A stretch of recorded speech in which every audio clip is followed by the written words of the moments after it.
The news headline: You really want this country to stand still because you have a case in court? Festus Keyamo to Obi. Do welcome to today's news. And thank you for tuning in to this channel. But please do well to subscribe to this channel by clicking on the subscribe button and also the bell for more updates.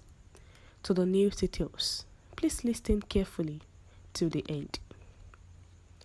The Federal Minister of State for Labour and Employment, Festus Keyamo, SAN, has recently knocked the former presidential candidate of the Labour Party, Mr. Peter Gregory Obi, over the comments he made in regard to the call made to the president-elect, Asiwaju Bola Ahmed Tinubu, by the United States Secretary of State, Antony Blinken. Recall that Antony Blinken reportedly called Tinubu, assuring the elected Nigerian leader of the U.S. full support as he takes over the leadership of the country on the 29th of May 2023. Peter Obi, a challenger of the results of the presidential election, did not find the Blinken's call to Tinubu suitable for the democracy of Nigeria, as he mentioned. In a lengthy post on his social media page, that the United States has to wait for the outcome of the petition. However, Festus Keyamo knocked Peter Obi, asking if the politician wants the country to stand still because he has a petition against Tinubu in court. Keyamo reminded Peter Obi that when he won his second term in Anambra State as governor, his opponents were in courts, and that did not stop his inauguration. Keyamo said, they, United States, also know the declaration of a winner already announced by INEC as the force of law, and is the only acceptable legal framework upon which to proceed than your petition in courts that is yet to be decided upon. You really want this country to stand still because you have a case in courts? Is that what we have practiced in this country for decades?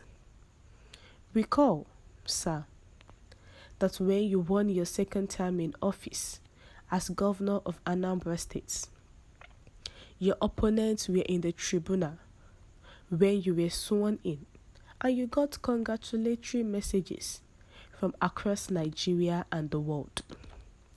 Did you reject those congratulatory messages because your opponents were in court?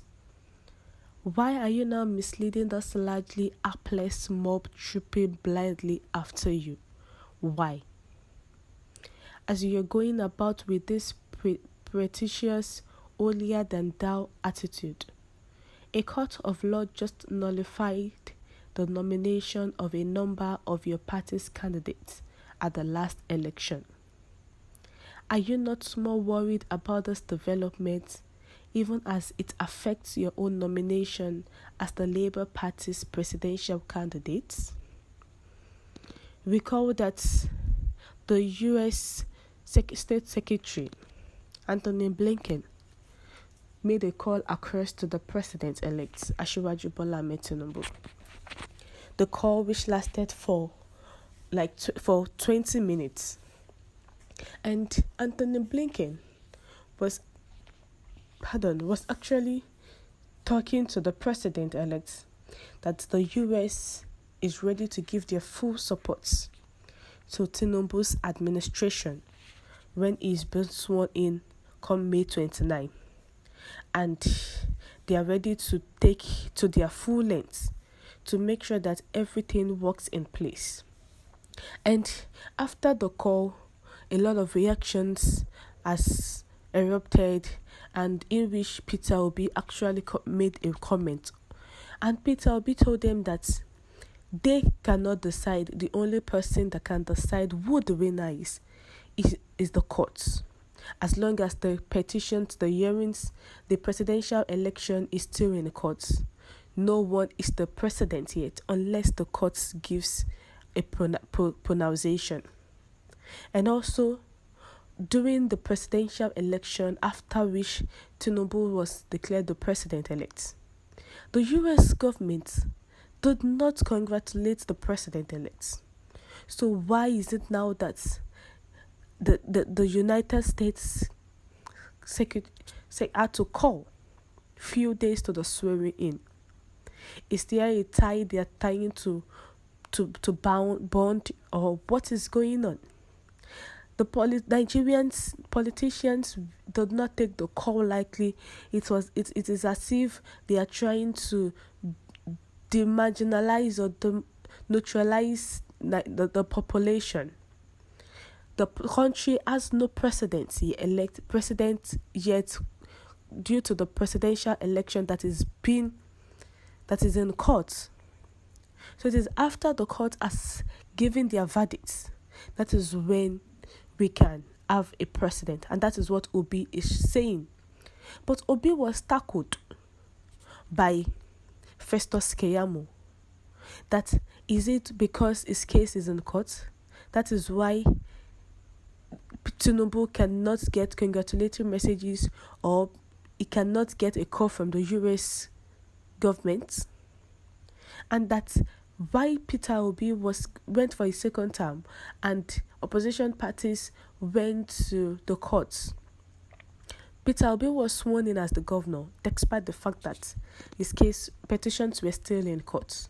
So how is Tinubu now different? Because you are contending in courts does not mean that the person who was elected as the president would not be sworn in. And remember, this is constitution. But different people have actually written to the courts not to allow the swearing in of Tinubu. And also it was said that the May 29 is not a fixated date for a president to be sworn in. Another date can be chosen.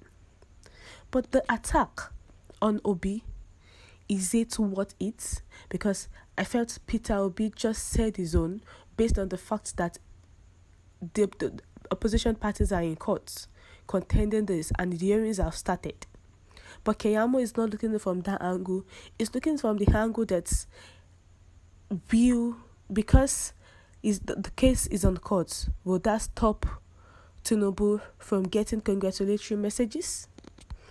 What's your take? Please share your view in the comment section. Thank you.